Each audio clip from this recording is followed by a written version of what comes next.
EW's 2024 summer preview has dozens of exclusive looks at the most anticipated TV shows, movies, books, and music of entertainment's hottest season.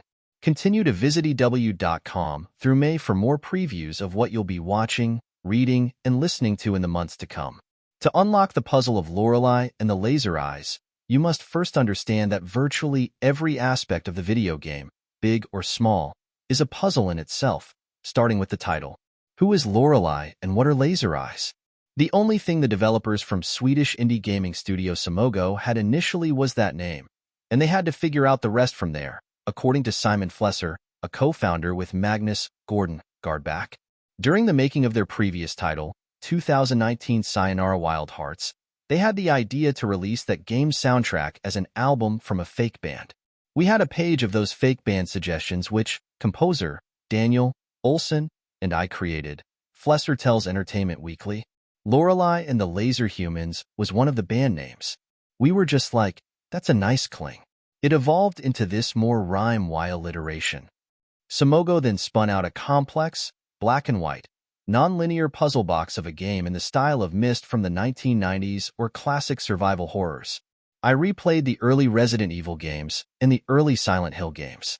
I thought, it's a shame that there's so many zombies in walking around that you just constantly try to avoid, Flesser recalls. I realized that it's a very needed ingredient in those games, of course, but I wanted to capture that same feeling of being in the same setting. If you could cut away all those things. In Lorelei and the Laser Eyes, out this May 16th on Steam and the Nintendo Switch, you play as a woman who's summoned by an eccentric man to participate in a project in an old hotel in Central Europe. Is this woman Lorelei, perhaps? It's just another mystery for the player to solve as they are presented with an assortment of puzzles.